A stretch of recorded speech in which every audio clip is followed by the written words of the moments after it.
3:12 in the morning. The radar screens are thick with red contacts and air raid sirens are screaming along the Gulf of Oman coast. Iran has just launched a devastating strike at the UAE's new energy lifeline in an attempt to break the blockade at the Strait of Hormuz. But what they're running into isn't just weapons, it's the US military's most advanced operational network, lying in wait.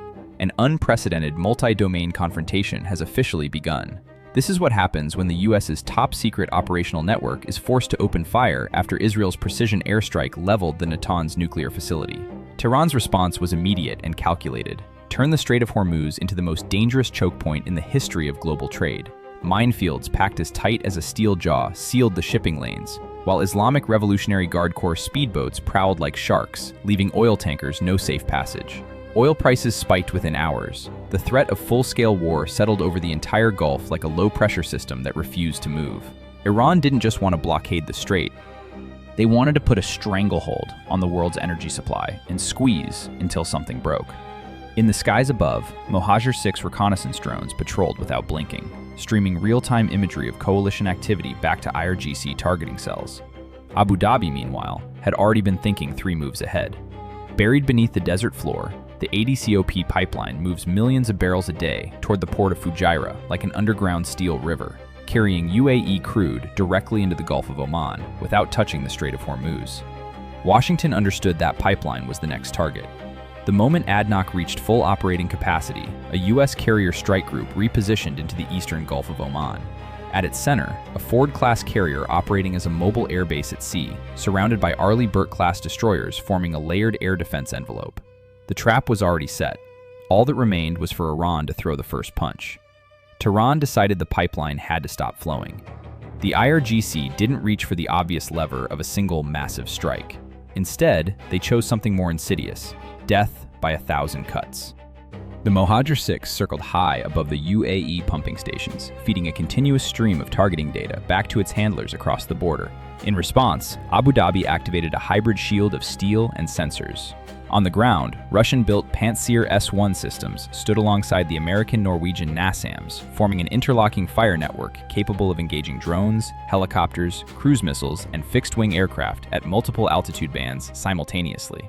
Off the Fujairah coast, French-designed Gowind-class corvettes had established a maritime perimeter, while American MQ-9 Reaper drones circled the pipeline corridor on continuous rotation. Then, the silence broke. Iran unleashed a swarm of Shahed 136 kamikaze drones, launched from mobile platforms disguised as civilian trucks. These aren't precision instruments. They're cheap, expendable, and brutal. They flew low and fast, hugging the desert terrain to stay beneath UAE radar coverage, aiming not at the pipeline itself, but at the control valves and pumping stations that keep it alive.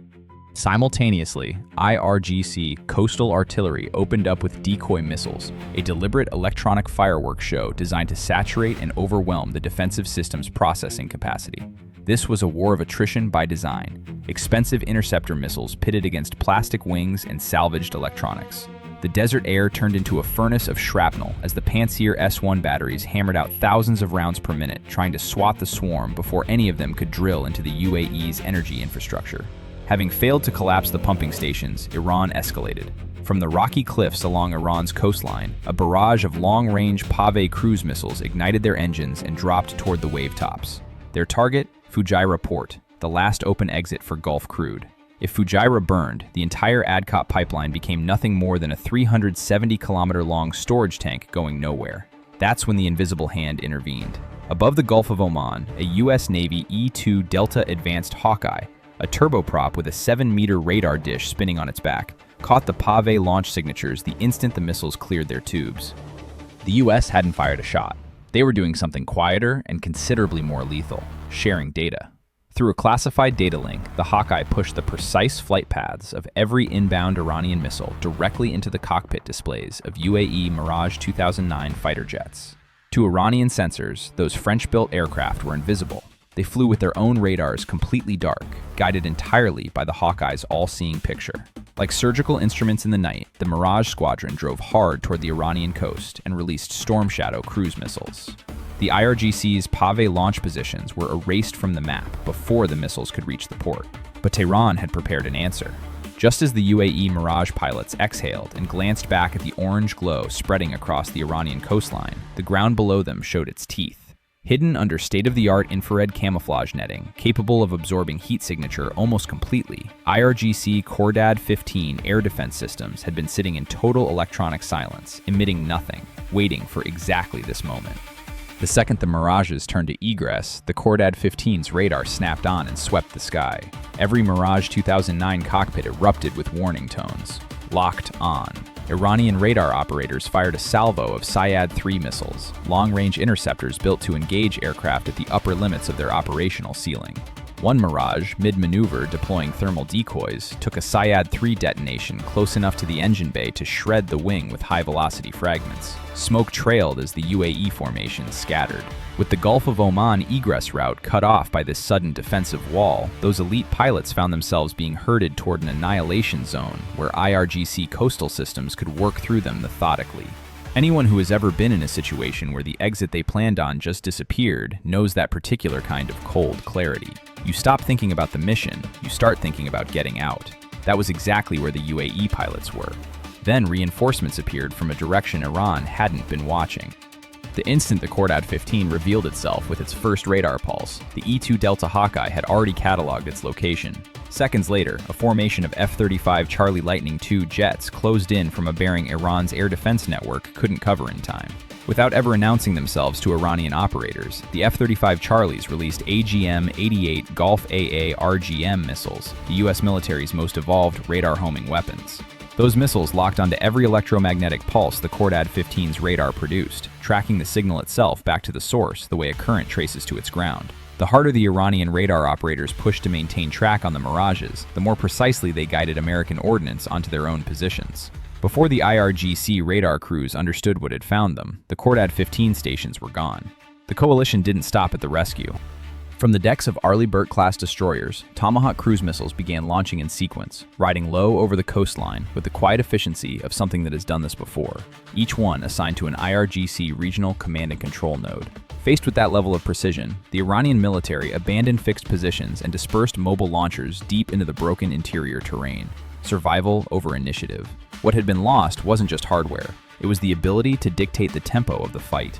As the Tomahawk strikes faded into secondary fires along the Iranian coastline, the real question crystallized. What actually turned the tide? Not the F-35 Charlie, not the Mirage 2009. The answer was the E-2 Delta Advanced Hawkeye. At approximately 17.6 meters in length, with a wingspan of 24.6 meters, and that 7-meter radar dish bolted to its spine, the E-2 Delta was never designed to kill anything. Its two Rolls-Royce T56 Alpha 427 Alpha turboprop engines, each producing more than 5,000 horsepower, keep it aloft for many hours at a stretch, maintaining persistent coverage of the fleet's operating area across hundreds of kilometers. Its core sensor is the ANAPY-9 radar, operating in the UHF band, capable of simultaneously tracking thousands of air and surface contacts out to more than 500 kilometers, depending on target type and environmental conditions. The longer wavelength of UHF gives it better detection performance in high electronic interference environments, or when an adversary is running active suppression measures compared to conventional fire control radars. In this engagement, the moment the Khordad-15 activated to engage the Mirages, the E-2 Delta identified the emission source and routed everything directly into the combat network. What separates the Hawkeye from a conventional airborne radar is its cooperative engagement capability. It doesn't just display a picture for itself. It pushes near real-time radar data to the F-35 Charlies, the Mirage 2009s, the Arleigh Burke destroyers, every node in the network simultaneously. The Mirages could close on a target without ever lighting their own radar. The F-35 Charlies received the Khordad-15's precise coordinates and launched their AGM-88 Gulf missiles with almost no time lost to independent search. That ability to fuse every sensor and every weapon into one unified brain is what makes the E-2 Delta the center of the entire battle picture. Strategically, this scenario shows exactly why ADCOP is considered the UAE's most critical contingency in a Hormuz closure. Moving crude from Abu Dhabi directly to Fujairah on the Gulf of Oman bypasses the strait entirely, but a fixed pipeline stretching 370 kilometers gives an adversary a long list of addressable targets: pumping stations, pressure valves, the export terminal itself. Defending the whole chain requires continuous air defense coverage, round-the-clock reconnaissance, and unbroken patrol operations at enormous ongoing cost. And if a confrontation like this one were to actually unfold, neither side would hold the scope to just the pipeline and the strait. Both sides would almost certainly push strikes outward into oil ports, refineries, command infrastructure, and energy nodes across the entire Gulf region, sending a shock through global energy markets that the average American would feel at the pump before the week was out. But the deeper lesson isn't about geography. It's about the speed of connection. Iran's inventory is real: swarms of drones, cruise missiles, modern air defense batteries. But when those systems face a unified sensor-sharing network, where the moment a radar turns on, it instantly becomes a target for everyone in the grid, the decisive variable stops being missile count. It becomes who sees first, who shares fastest, and who fires first, measured in seconds, not minutes. Some would argue that Iran still holds options the E2 Delta network can't easily answer: deeply buried assets, long-range ballistic missiles, proxy networks spread across the region, operating outside any sensor grid. Others would say that once you've broken the sensor-to-shooter loop this comprehensively, no amount of hardware diversity recovers the initiative. There's no clean answer to that, and that might be the most honest thing anyone can say about what's taking shape in the Gulf right now.